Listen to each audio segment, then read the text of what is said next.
Avto FM-də yol əhvalatına başlayırıq. Studiyada Rəhman Rəsulovdur, qonağımızsa İftixar Rəsulovdur. Sabahınız xeyir olsun İftixar bəy. Sabahınız xeyir olsun. Dinləyicilərin diqqətinə çatdırım ki, İftixar bəy rəqs müəllimi kimi fəaliyyət göstərir, amma daha çox cütlüklərlə işləyirsiniz. Mən ən çox bəygənlərlə işləyirəm hal-hazırda. Daha doğrusu belə daha çox tanınmışam.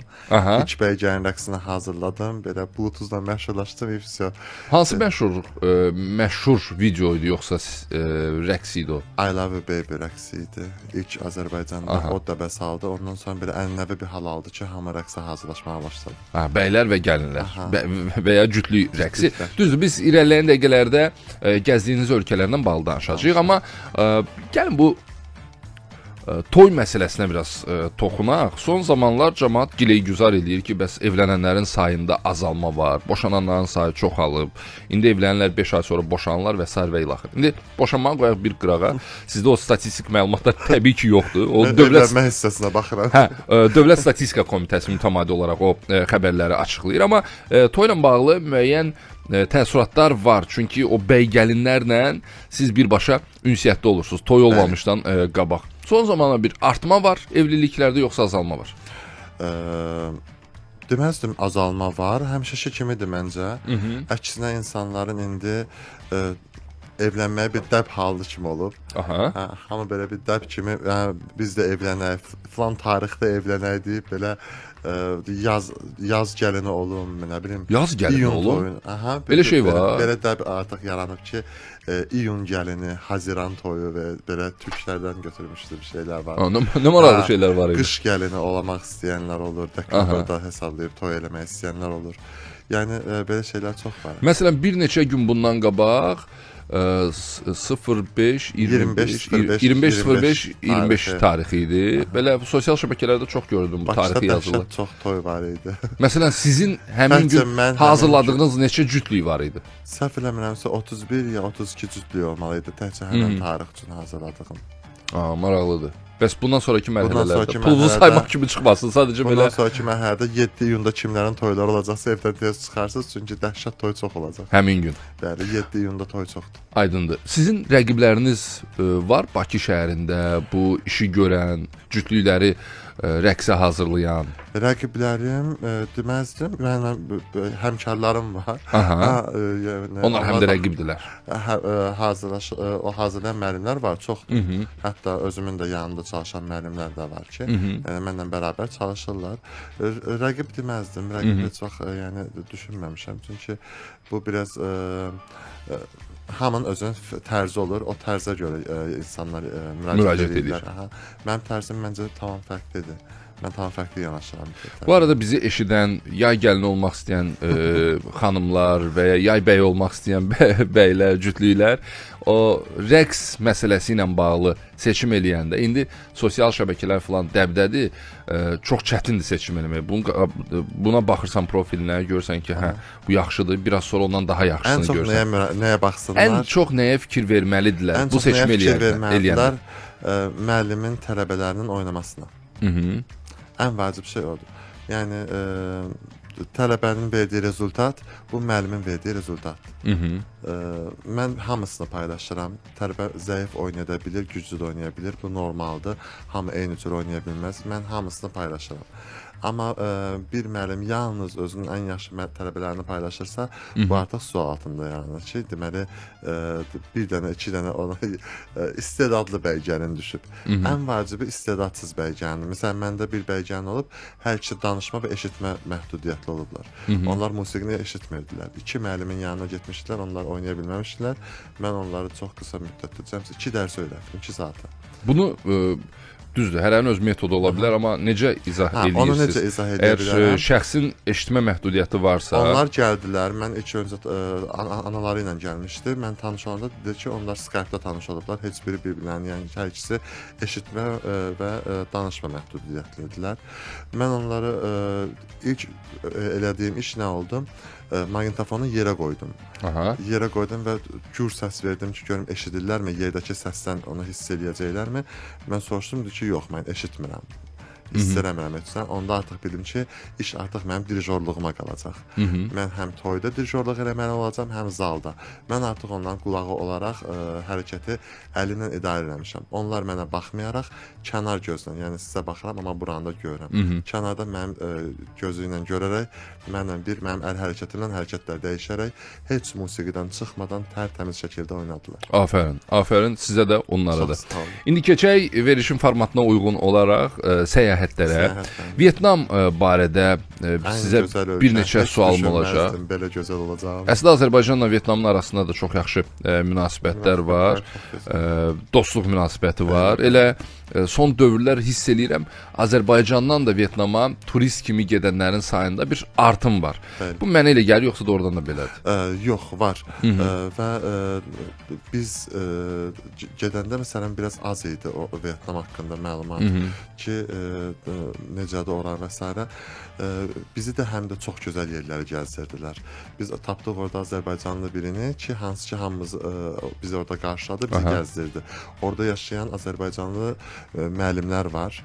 İngilis dili müəllimi işləyirlər orada. Onlar bizi gəzdirəndə ən qəşəng yerləri gəzdirdilər və biz də onlara bacardığımız qədər tanıtmağa çalışdıq ki, yəni Vietnam bildiyimiz Vietnam deyil. Yəni Rimbaud'un filmindən və s. orada gördüyümüz Vietnam kimi deyil.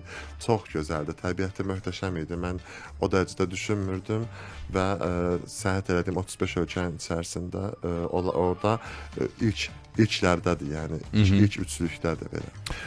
Vietnama viza var deyəsən.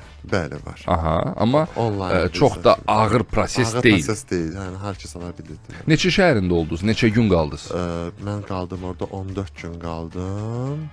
14 gün ərzində 4 şəhərdə olduq. 14 gün 4 şəhər. Deməli, qəşəng gəzdik. Ümumi demək olar, heç bir ölkə haqqında demirsən pis ölkədir. Hamısına deyirsən ki, qəşəng ölkədir, maraqlı yerləri var falan. Amma bu ümumi anlamdadır. Gəlin belə xüsusi detalları sadalayaq. Məsələn, insanları güləriz. Bir turist, bir Azərbaycanlı Vietnama niyə getməlidir? Haralara getməlidir? Bizi ora aparan səbəblər hansılardır? İlk növbədə təbiəti möhtəşəmdir. Yəni əsl bizim istədiyimiz kimi o yaşıllıq. Biz Azərbaycan istəsimiz Qafqaz ölkəsi olduğuna görə bizi ilk çəkən şey o yaşıllığı. Biz özümüz qonaqpərvər olduğumuza görə insanların gülərüz olması mənim üçün ən vacib olan şeydir. Mən bunu bir Taylandda yaşamışam, Şri Lankada yaşamışam, bir də Vietnamda yaşadım. Ki, yəni insanları dəhşət gülərüzdür. Yeməkləri ağız dadımıza uyğundur. Bir dənə ondan qorxurdum ki, Vietnam yemək problemi çəkərəm. Məsələn, Taylandda çəkmişdim həmin problemi, amma Vietnamda heç çəkmədim. Çox dadlı yeməkləri var, çox ağız dadımıza uyğundur və özləri dəhşət yeyimcil xalqdılar. Heç deməzsən ki, bunlar niyə belə arıqdılar, amma dəhşət hamısı belə həm formadadılar, həm də çox yeyirlər. Yəni onlar da bizim kimidir. Yəni görüşüb Avropalılar kimi hadisa çay kənarında oturub söhbət eləmirlər. Onlar da artıq görüşəndə yemək yeyirlər. Yalnız onların şeyləri, yəni görüş təyin etməkləri belə yeyib içməklə keçir onlarda. Təxminən bizimkilərə yaxın. Hə, bir də səsli küylü xalqlılar. Necə yəni? Dəhşət məsələn bir kafedə, restoranda dəhşət səs çox olur. Çox bərkdən danışırlar. Məktəb çıxışlarında və s. də görsən ki, dəhşət belə səs halayı var uşaqlarda. Onların bu milli mədəniyyətlərini, adətlərini əks etdirən hansısa tədbirə gəlib çıxmadınız? Məsələn, toy ola bilər bu nə bilim, hansısa bayramla üst-üstə düşə bilər səfəriniz. Toyda olmadıq, amma onlarla bir yerdə getdik. Mən özüm rəqqas olduğuma görə bambu dans mənim üçün çox maraqlı gəlirdi. Bambu dans? Hə, bambuklarla oynanılan bir rəqsdir. O çox marağımı cəlb eləmişdi. Elə çox qəşəngdir. Biz onlar o sürəti verə bilməsək də, onlar ki, o professional sürəti verə bilməsək də. Onlar daha sürətli oynayırlar onu. Onlarda artıq öyrəşmiş insanlar var ki, çox sürətli oynayırlar. Biz orada turistlər üçün belə yüngülvari eləyirdilər, amma mən öhdəsindən biraz gəldim. Çünki ritmlə bağlı bir şeydir deyə. Rahatlıqla keçdi orada. Belə bambuların arasında ayaqlar qalmamalıdır. Eyni ritmlə şaqqa-şaq belə vururlar. Onu görmüşəm mən də. Hə. Tanış gəlir. Çox. Geyimlər də bir qəribə olur. Hə, otururlar iki tərəfdən, bambuları belə-belə vururlar. Heç ayağın qalmamalıdır arasında. Onun belə tarixi hara gəlib çıxır? Yəni Vallahi, nə ilə əlaqələndirirlər? heç- Çünki hər bir rəqsin öz bir tarixi olmalıdır da. Heç maraqlanmadım həmin dövrdə. Çünki elə mən ilk baxdığım o idi ki, bu ritmi mən tutub buradan axıra kimi keçməliyəm yəni. Bizim eynilə klass oyunu kimi idi. Yəni ki, axırda bir şey keçib sevinirdik ki, yaxşı buran keçdik, ayağımız qalmadı. Bir iki dəfə düzdür qaldı, ayaqqabılarımız da düz ortada qalmışdı. Təzədən gəlib götürüb bir də keçirdik. Amma maraqlı idi. Bir də onların tanışlıqları ilə bağlı deyəsən. Səhv eləmirəmsə orada belə bir şey idi bizi gəzdirən sürücü. Hə, o qayıtdı ki, belə tanışlıq rəqsi kimi olur. Tanış olmaq istəyəndə, gənclərin arasında olan bir şeydir belə. Aydındır. Mən baxıram və bu barədə də eşitmişəm həm də. Vyetnamda məsələn Halong körfəzi var, sonra Sapa dağları var, eyni zamanda Pong Naha Bank Milli Parkı var. Bəli. Nə bilmirəm adını düzgün tələffüz elədim yoxsa yox. Hoi An şəhəri var. Bunlar çox turistik yerlərdir, çox sevilən yerlərdir, maraqlı yerlərdir. Bilmirəm bu adı çəkilən istiqamətlərin hansındasa oldunuzmu? Bəli, getdik birinə, hamını getdik o məşhur əl olan körpüyə getdik. Aha. Hamı gedib qəşəng havaya düşür. Biz getdik, çox qəşəng dumana düşdük. Aha. Biz o körpüdəki əli qəşəng belə gotik tərzdə gördük onu belə. Elə bil ki, bir qorxu filmindəki kimi görürdük biz onu. Heç 10 metr qabağımızı belə görmürdük. Ora elə bir yerdir ki, yəni hesablayıb getmək olmur. Nə qədər də hesablasan ki, indi bu gün hava günəşlidir. Gedib çatanda çox yüksəkdədir deyəm. Gedib çatanda hava anidən dəyişir. Yağış. Belə başa düşürəm ki, çox yüksəklikdə olduğuna görə əksər hallarda dumanlı hava. Dumanlı olur və məndən başqa kim gedibsə çox qəşəng orada havaya düşüb bir də biz getdiyimiz günə amma belə gotik tərzi belə dumanlı və s. belə düşdük. Amma yenə də sevdim oranı. Çox böyük yer idi, ərazi idi. Demək olar ki, bir günümüzü aparacaqdı, amma biz elə belə gəzdik sadəcə. Həmin gün istirahətə verdik artıq özümüzü havanın, barışlıq havanın şeyi ilə bizlə, havanın bizlə belə zarafatına. Vyetnamlılar haqqında deyirlər ki, onlar daha çox sürücülərdən söhbət gedir. Yol hərəkəti qaydalarına ümumiyyətlə məhəl qoymayan sürücülərdir. Çox maraqlıdır orada yol keçmək. Hələ sürücüləri demirəm, piyadalara. Yəni mən heç vaxt heç yerdə belə dayanın, mən keçirəm deyib keçməmişdim. Əlimlə belə dayanın deyirsən, hamısı dayanır, sən də keçirsən. Piyada keçidi yoxdur. Orada yəni sən gözləsən keçə bilmirsən. Yəni, elə bir şey yoxdur, qayda, qanun, qırmızı işıq və s. biraz belə çox maraqlı yer idi. Sadəcə keçməlisən. Onlar özləri səni tənzimləyəcəklər, vurmamaq üçün, yəni özləri dayanacaqlar. Sən fikir verməməlisən ki, məni bu vura bilər. Siz düz keçməlisiniz, o özü tənzimləyəcək. Qatardan istifadə elədiniz? Qatardan yox, istifadə eləmədik. Bəzi şeyləri vurğuladıq, amma nələri demədik Vyetnamla bağlı? Nəsə danışmaq istəyirdiniz, reklam vaxtı idi deyə məcburən reklama keçdim. Reklam da lazımdır. Bəli, mütləq. Reklam olmasa biz də olmarıq. Vyetnamda ən mənim marağımı çəkən şey nə idi? Onlar uşaqların xoşbəxtliyinə çox önəm verirlər. Və 6-cı bazar günləri şəhərin mərkəzi küçələrinin hamısında tamamilə yolları bağlayırlar. Heç bir maşın içəri girə bilmir. Neçənci gün? Səhv eləmirəmsə bazar günü deyirdilər onu. Ya 6 bazar günü ya da bir bədəyən bazar günü deyirdilər. Bunu unutmuşam, amma mütləq idi ki, o bir gün yadımdadır ki, hər həftə desəm bazar günü yolu tamamilə bağlayırlar və uşaqlar bütün yol boyu gəzirlər. Bütün şəhər onların olur və hər yerdən uşaq səsləri gəlir. Hər yerdə uşaqlar parkda oynayırlar və s. Hər yerdə onlar üçün əyləncələr təşkil olunur, konsertlər təşkil olunur. Yolda heç maşın olmur. O sıxlıq, o maşınların sıxlığını elə bir idarə etməklə təmizləyirlər ki, şəhərin mərkəzində heç nə olmur.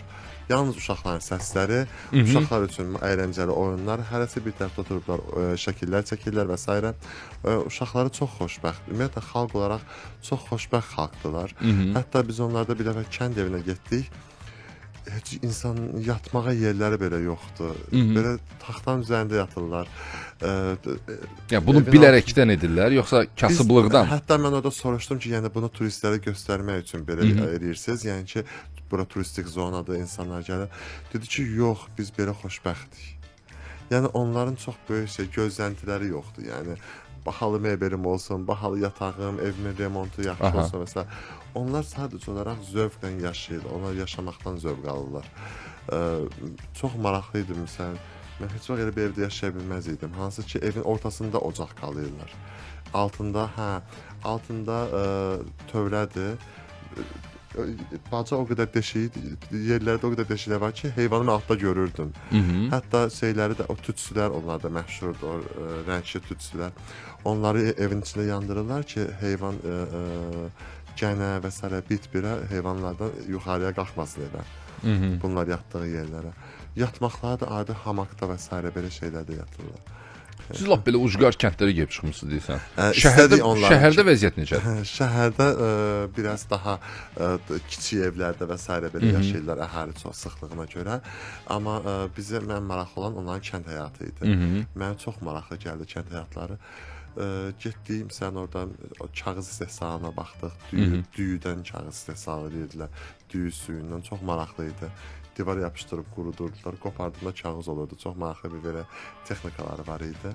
Çəkmiş onları? Hə, çəkmişəm. Misirdə də məsələn mən görmüşdüm necə papirusu hazırlayırlar. O biraz belə daha belə normal gəlmişdi mənə, amma burada düyü suyunu necə qurudub onu kağız eləmək çox maraqlı idi. Bu prosesi videoya çəkmisiniz. Biz sizdən xahiş edəcəyik, çəkmisinizsə bizə prodüserimiza göndərərsiniz onu. Çünki bu verişi YouTube-a yerləşdirəndə sizin elə bu danışığınız əsnasında o videonun bir kənarda bir pəncərədə xahiş edəcəm yerləşdirək, o cəmaət görsün. Yeri gəlmişkən 1-2 saatdan sonra YouTube-da Avto FM-in rəsmi kanalında İftixar bəylə olan söhbətimizin video yazısına baxa bilərsiniz. Sonra hansı yeniliklər deyəndə sizi təəccübləndirən məqamları görə bildiniz? Məni təəccübləndirən məqamlar orada çox oldu. Mən məsələn bir King Kong filminin pərəstişkarı kimi bilmədim ki, orada çəkildiyini. Həmin o epizodlar filmdəki o qədər diqqətlə baxmışam, hamısını bir yaşadıq orada. Həmin o qayalıqlarla, həmin o çayın boyu belə qayıqlarla bizi gəzdirdilər. Orada elə hər an belə gözüm axtardı. Şimdi hansısa bir King Kong çıxacaq və mən onu görəcəm. O da tamam başqa bir duyğu idi, amma mənə ən çox təəccübləndirən şey biz bir dağa getdik, meşəliyə. Dağın ortasından çox belə balaca bir kvadrat metrlik birdən deşiyi var və həmin deşikdən girəndə bir cənnətə rastlaşırsan. Onlar onu belə təqdim edirlər. 2008-ci ildə və s. desən, unutmuşam tarixi. Desən 2008-də tapıblar. O da belə kimi tapılmayıb ora ki, orada çox böyük mağara var imiş. 5 kilometrdə də mağaranın şeyi var, uzunluğu var imiş. Və amma turistlər desən, onu səhv eləmirəmsə 1 kilometr, 2 kilometrini gəzə bilərlərmiş. Belə bir mağara idi. Onu da çəkmişəm, onu da videolarını göndərəcəm sizə. Dəhşət, mən düşündüm ki, havasızlıq olar və s. Amma çox dərin, çox sərin, həqiqətən adının haqqını verən bir yer idi. Cənnət mağarası deyirlər. Dağın üstünə qalxırsınız. Hansı şəhərdə, hansı kənddədir bu? Yadınızdadır? Onu unutmuşam, yazaram onu YouTube səhifəsində yazıb göndərəcəm mən. Amma adını unutmuşam, çox maraqlı idi. Səhər-səhər mənə dəvət eləmişsiniz. Mən səhər-səhər yuxuda, mən 12-dən tez durmayan adamam. Hələ tam ayılmamışsınız. Mən şəhər adları və bunlar bəz yadımda qalmır. Çox gözəl mağara idi. Damcı və demək olar ki, bir eradan əvvəl bir şey kimi belə çox elə axmışdı ki, Şam kimi idi bütün divarları. Tarixi bir yer. Hə, tarixi bir yer idi və dedilər ki, bu belə yerlər çox var dünyada. Ən böyüyü bu imiş. Deməli, orada bir şəhər var, Danang şəhəri. Şəhəri.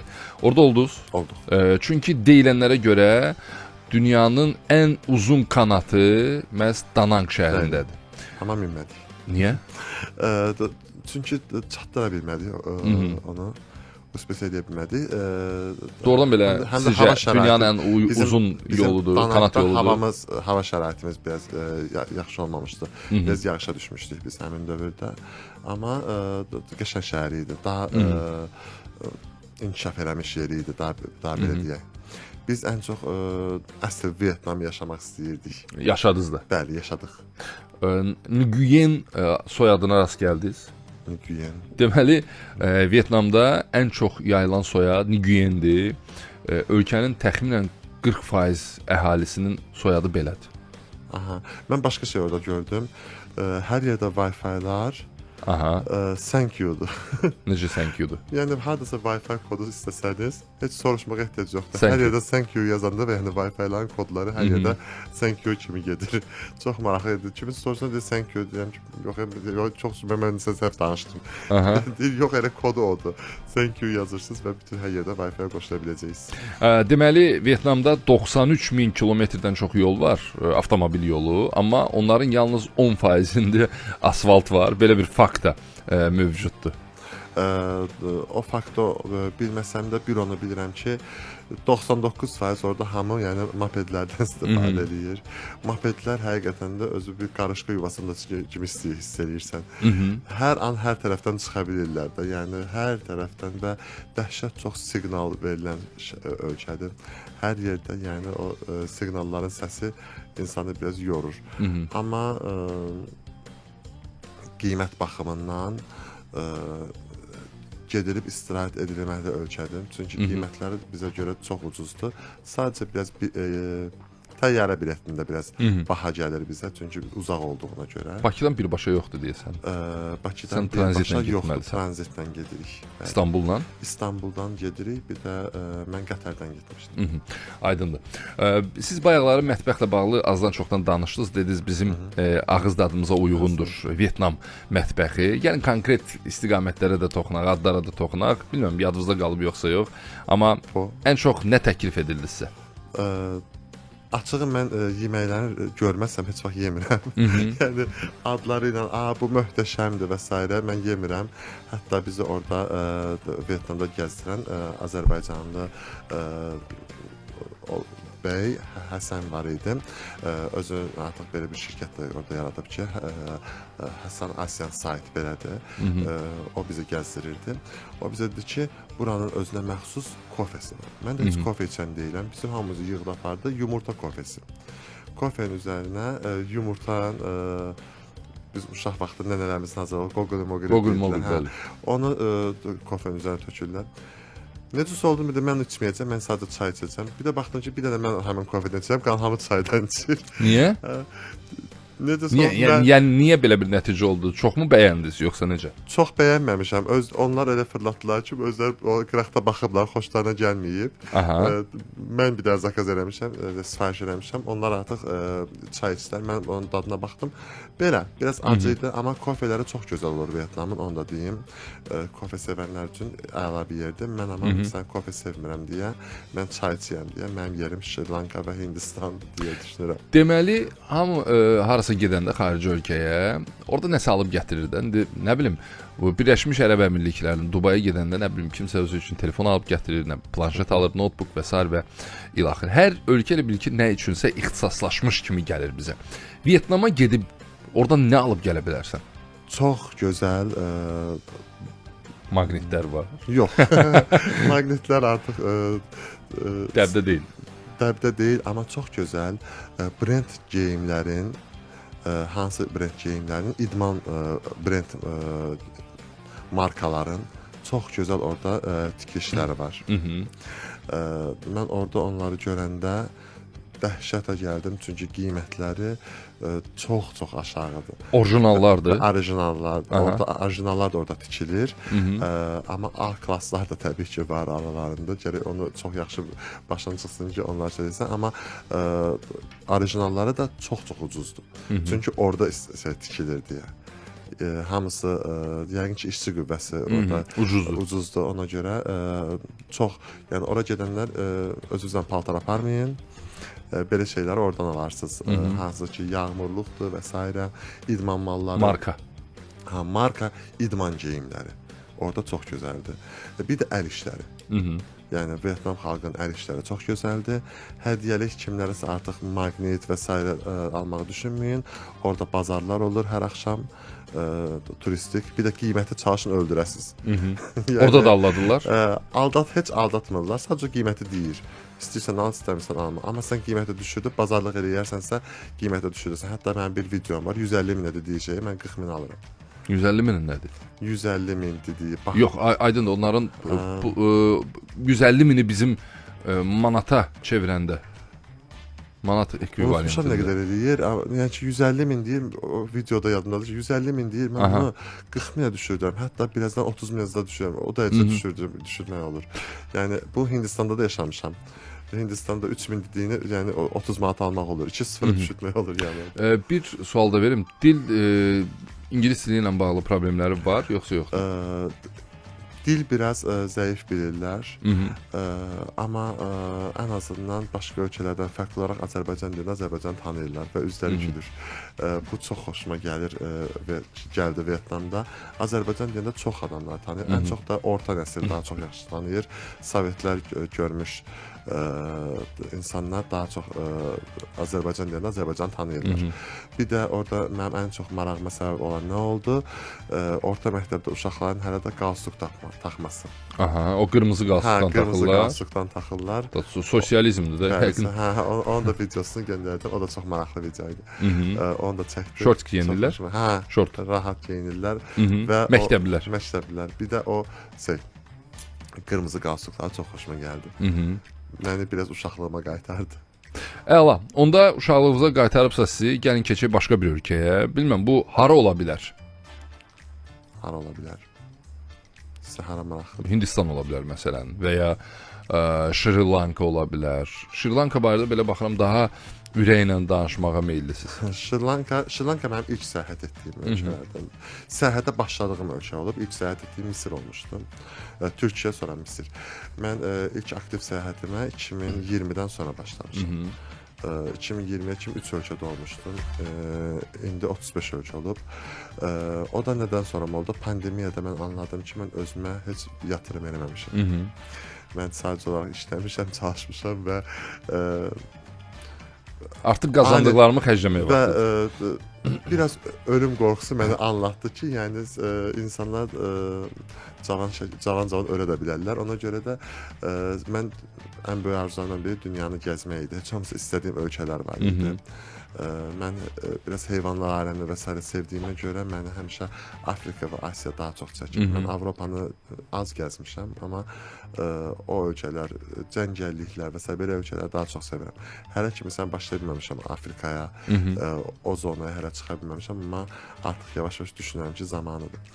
İlk başladım mən Şri Lankadan və Şri Lankada mən dedim ki, yox, mən gəzməliyəm, özümə yatırım eləməliyəm, özümə vaxt ayırmalıyam. Şri Lankadan sonra başladım mən yavaş-yavaş Asiyanı gəzməyə. Şri Lanka ona görə biraz məndə fərqli təəssürat yaratdı. Bir də mən çayxor olduğuma görə ora mənə həmişə maraqlı gəldi ki, çayların dadı və s. Çayların orada bizə növlərini və s. başa salanda gördüm ki, tamam başqa bir dünyadır.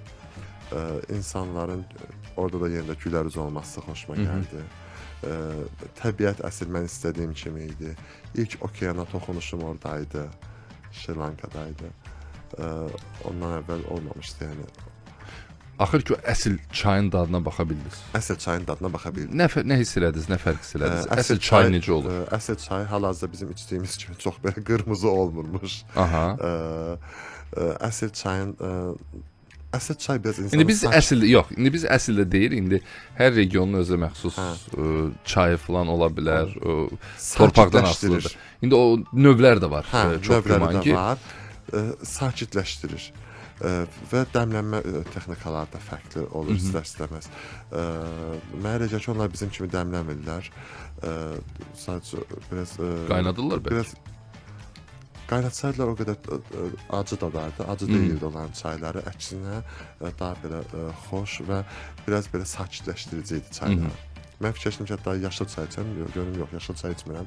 Sadəcə sakitləşdirici kimi belə qəşəng gəlirdi. Şri Lankaya getmək istəyənlərə nə tövsiyələriniz var, nə məsləhətiniz var? Mütləq hava şəraiti nəzərə alsınlar, yəni sezonda getsinlər. Yox, orada yəqin ki, hər regionun öz sezonu var, öz mövsümü var. Şri Lankanın bir hissəsində muson yağışlarında bir hissəsi gəzməli olur. Bəli. Əsas gəzməli hissəsini elə fevralda səhv eləmirəmsə başlayır, yanvarın sonlarından başlayır gəzilməli yerləri. Ən çox belə maraqlı yerləri, Sigiriya və s. o hissələr. Getdi Sigiriyaya? Bəli, getmişəm. Qalxdıq hətta ora.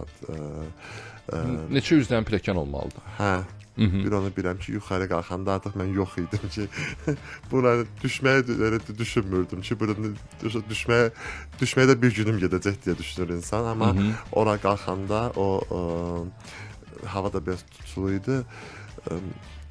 Buluddakı elektriklənməni mən orada hiss eləyirdim hətta. Çox maraqlı idi. Bir dənə sağ olsun meymun da açqımı götürdü, getdi. Gətirmədi. Və bundan da ehtiyatlı olsunlar. Yaxşı qurtarmısınız. Hə, buna ehtiyatlı olsunlar. Amma deyirsən orada bələdçilər falan əvvəlcədən xəbərdarlıq edirlər, meymunlardan ehtiyatlı olun. Əvvəlcədən xəbərdarlıq olunur, amma mən orada bir bala meymun gördüm. Bilmədim ki, anası da yanındadır. Çantamı qoydum yanına, eynəyimi də qoydum. Yaxşı çantam aparmadı, çünki pasportum məsələn hər şey onun içində idi. Balasını çəkmək istəyəndə anası oradan eynəyimi götürdü, qaçdı. Belə bir təcrübə var. Kimisə çantası oğurlana bilər meymunlar tərəfindən, kimisə hansısa digər bahalı əşyası oğurlana bilər. Buna bağlı müraciət eləyəndə müəyyən adamlar var ki, gəlib onu tapıb gətirə bilirlər. Orada əgər gidlər biraz diribaş gidlər olur ki, hə mən orada görmüşdüm Şri Lankada olanda meymun telefonu götürmüşdü. Bir əlində tutduğuna görə meymun anlamır nədir və dişləsə sındıra bilir tez. Gərək dişləməyə eləməsin. Bir də çox hürkütməyəsiz həmin zamanda. Orada gördüm ki, çox maraqlı texnikalar var onların. Meyvə atırlar, meyvəni götürür. Bir dənə meyvə atan kimi telefonu tullayır. O birisini götürür. Çünki artıq görür ki, bərk bir şeydir, yeyə bilməyəcək. Meyvəni götürən kimi telefonu buraxır. Belə bir şeylər eləyir. Amma gərək ehtiyatla atasan. Mən ən belə aqressiv meymunları heç düşünməzdim, Malayziyada gördüm.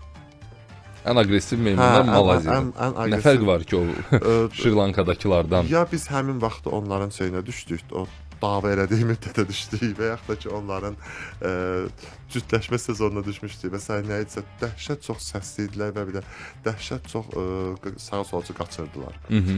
Yaxşı qurtarmısınız. Hə, mən açıq bez meymunlardan qorxanam. Heç bir heyvandan qorxmuram da. Pələngin belə Taylandda qəfəsinə girmişəm, qorxmuram, amma qorxmadım. Məsələn, meymunlardan biraz çəkinirəm həmişə. Aydındır. İftixar bəy, növbəti səyahətləriniz haradır bilmirəm. Hal-hazırda iyulda düşünürəm Almaniya, Polşa, Malta, Avropanı az gəzmişəm, biraz vaxtım oraymış. Yolunuz açıq olsun. Çox sağ olun. Minnətdarıq sizə dəvətimizi qəbul etdiyinizə görə. Mən də şad oldum sizlə yenidən görüşməyimə. İnşallah yeni səyahətlər haqqında danışarıq. Təşəkkürlər. Çox sağ olun. Bugün studiyamızın qonağı İftixar Rəsulov idi. Biz daha çox Vyetnamdan və biraz da Şri Lankadan danışmağa cəhd göstərdik.